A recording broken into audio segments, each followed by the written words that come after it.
Mas POV. Hey, let's go somewhere. It's already lunchtime. Mamaya mo na lamang tapusin yan. Kumain na muna tayo. Rinig kong sabi niya pero hindi ko siya pinansin at pinagpatuloy ko lamang ang pag-encode dito sa may computer. Telma, pero hindi ko pa rin siya pinansin. Shit, because of what he said ay masama ko siyang tinignan. Would you please stop cursing, Lino? Naiirita na ako sa tuwing naririnig kitang nagmumura. Isa pa talaga't hindi na ako magdadalawang isip na putulin ko yung dila mo. Pagbabanta ko sa kanya.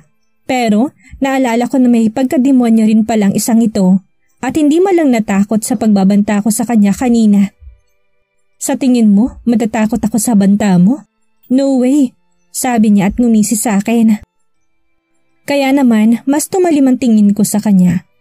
So now, let's go? Don't worry, it's my treat for you at walang kapalit ito. Kaya wag ka masyadong mag-isip, baby. Mapangakit niyang sabi. Oh, talaga honey? Mapangakit ko ring sabi. I guess he's teasing me. Well, I did the same. Anong akala niya? Siya lang ang may kayang ng ganun? Dahan-dahan akong tumayo at lumapit sa kanya. I'm looking at him. What if I try to seduce him? He did it first, kaya ako nang tatapos.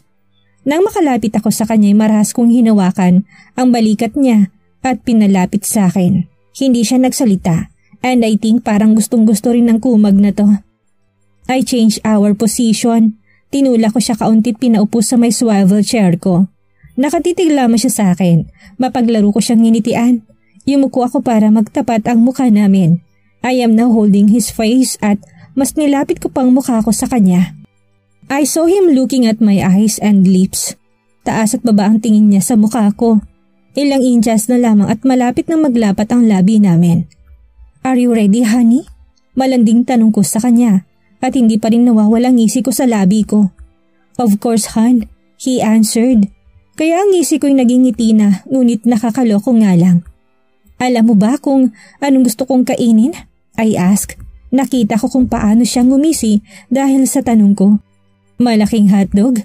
Sagot niya, hindi ko maiwasang matawa sa kaloob-looban ko.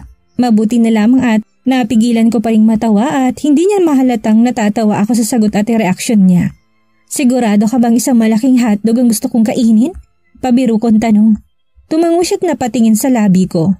I am biting my lips. Nakatingin lamang siya sa may bandang labi ko. Mas lalong yumuko ako.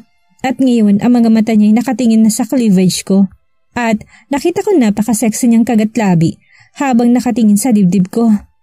Maanyak, yan ang sabi ng utak ko. He was about to kiss me. Pero kaagad akong tumayo at tinignan lang siya ng inosente na parang walang nangyari. Shit, pabitin. Narinig ko mahinang sabi niya. Tinasan ko siya ng kilay dahil sa sinabi niya.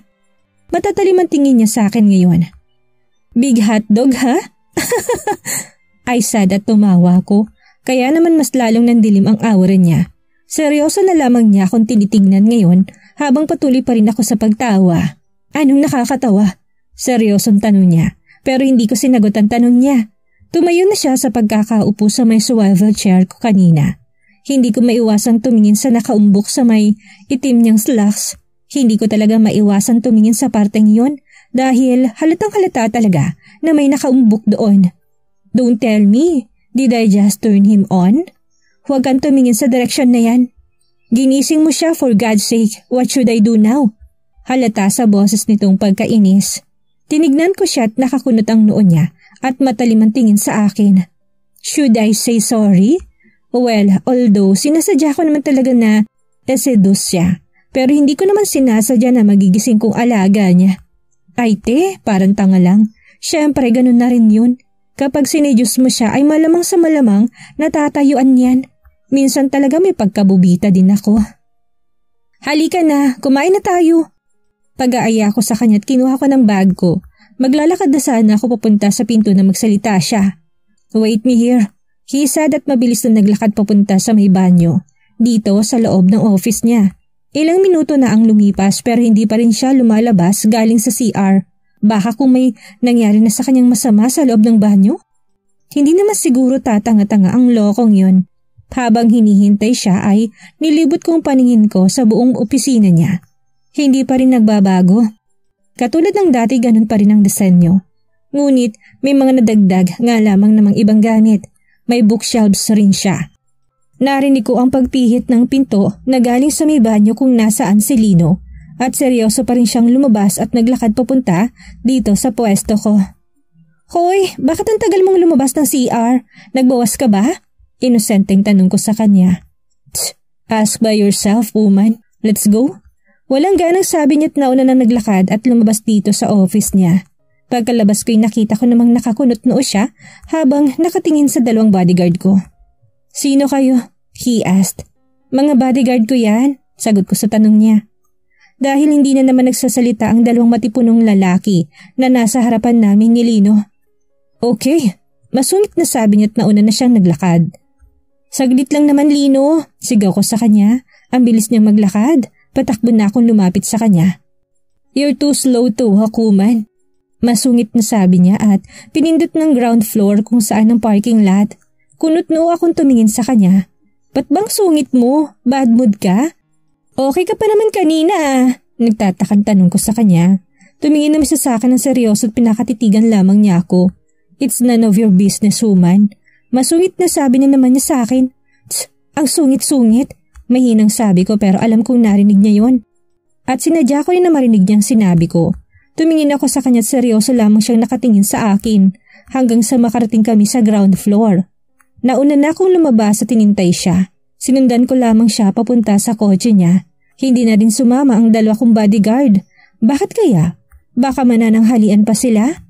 Pumasok na kami sa sakyan niya at pinaandar naman na niya ito. Hindi ko alam kung saan kami pupunta at kakain. Hindi na rin siya nagsasalita at tahimik lamang na nagmamaneho. Lumipas ang ilang minuto at nandito kami ngayon sa isang restaurant. Lumabas na kami at sinundan ko lang siya hanggang sa makaupo na kami. Nag-order na kami, tinintay na lamang ang pagkaing in-order namin kanina. Kinuha kong phone ko at tinextan ko si Kuya Zobel. Tinanong ko sa kanya kung kamustang kambal. Si Kuya David ay wala sa bahay dahil may lakad daw siya and to be honest, hindi kami pinapansin ni Kuya David. Pareho kami ni Dad.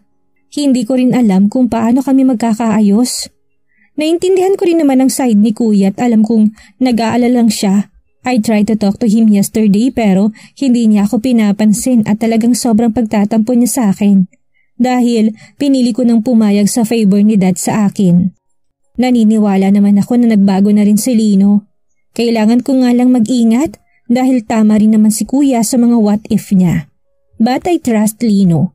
Sana lang at huwag niyang sirain at huwag niya akong biguin sa second trust na binigay ko sa kanya. Kaya lang naman kasi napapadalas magkita dahil sa mga anak namin at lalong-lalo na sa mismong kumpanya ng dati kong asawa, ako naka-assign ngayon. Pero saling pusa pa lang daw ako.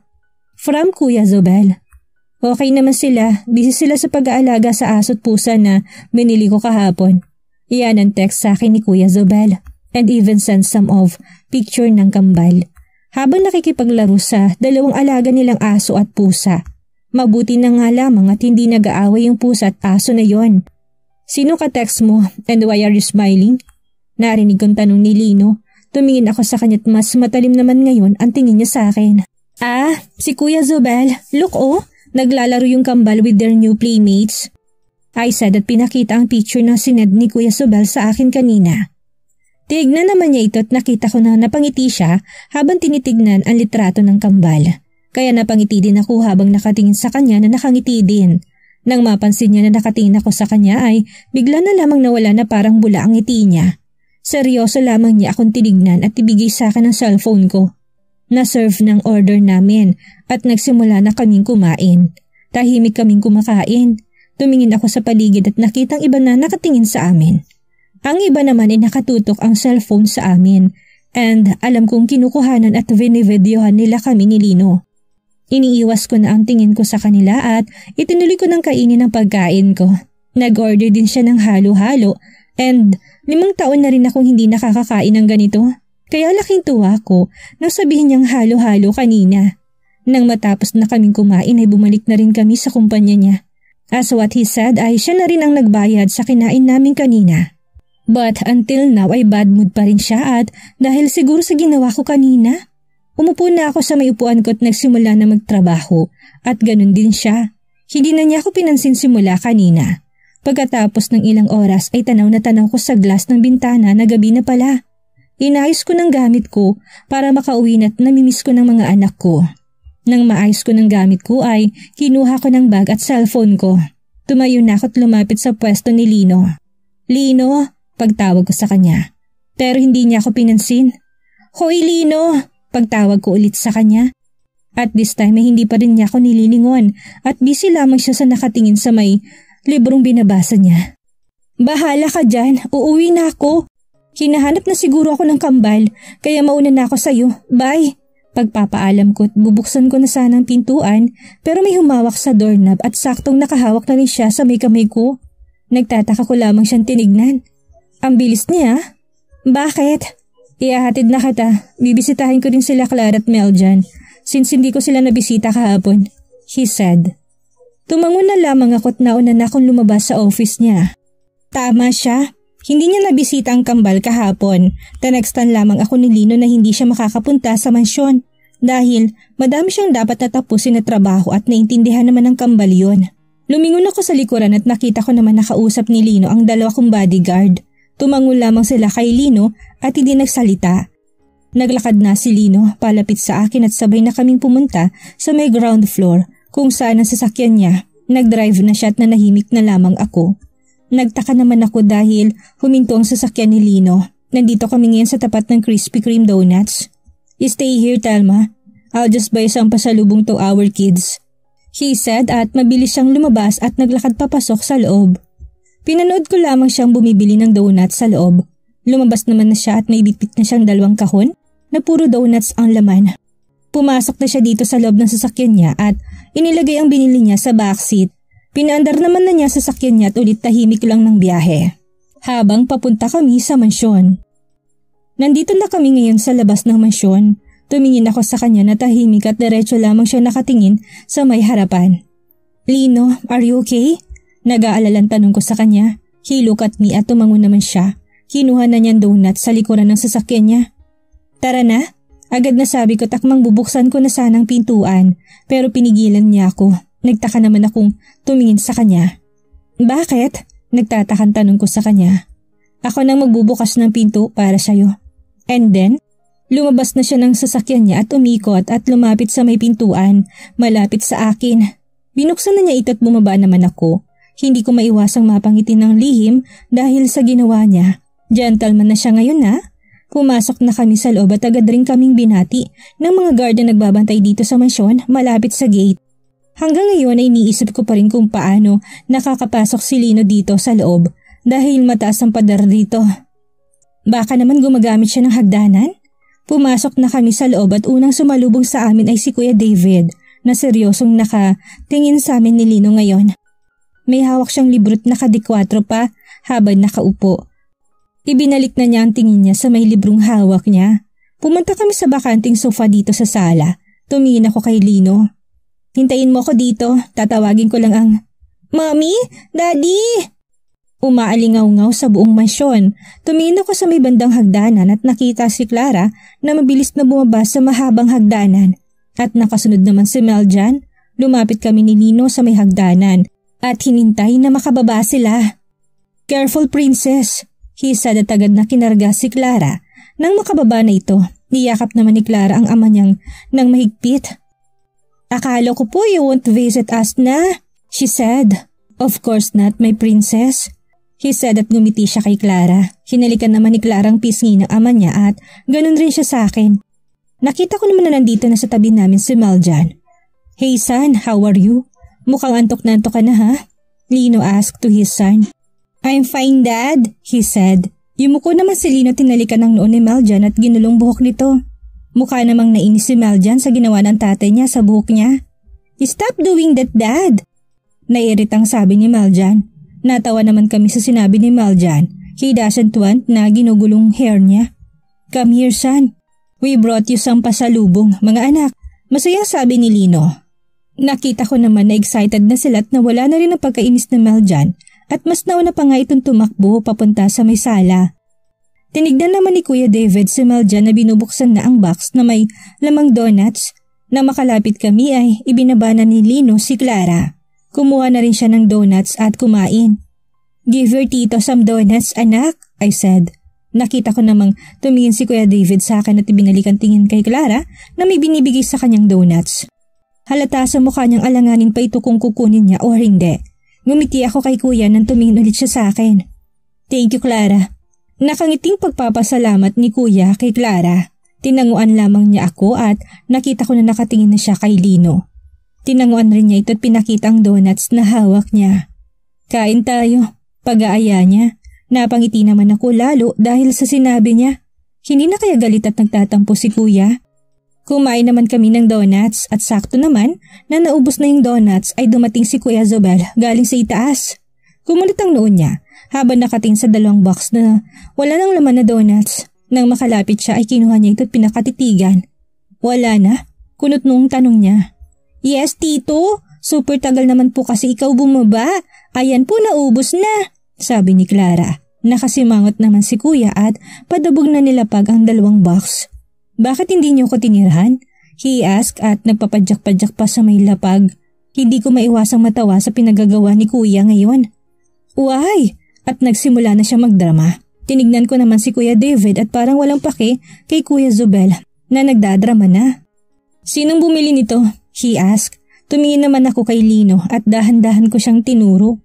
You, tomorrow buy me some donuts or else hindi ka na makakalapit pa sa mga anak mo. Pagbabanta ni Kuya Zobel kay Lino. Nagulat kami na suntukin ni Meljan ang tiyan ni Kuya Zobel. Medyo mahina naman yon pero nagkunwari pang nasaktan si Kuya. Si Clara naman ay lumapit sa daddy niya at agad naman siyang pinagkandong ni Lino. Don't banta po our dad! Nakangusong sabi ni Clara. Padabog naman na umalis si Kuya Zobel at pumunta sa kusina. Ano bang nangyayari sa mga kapatid ko? Katulad ng dati pagkatapos namin kumain ay makikipaglaro pa si Lino sa kambal at siyang nagpapatulog sa kambal bago umuwi. 10 p.m. at hindi na nila namalayan pa ang oras dahil sa pagkukulitan nilang mag-ama. Hinatid ko naman ulit si Lino sa may gate. Papasok na sana siya sa kotse niya pero sinara niya ito at lumapit sa akin. I have something to tell you, Telma. Mahinahong sabi niya.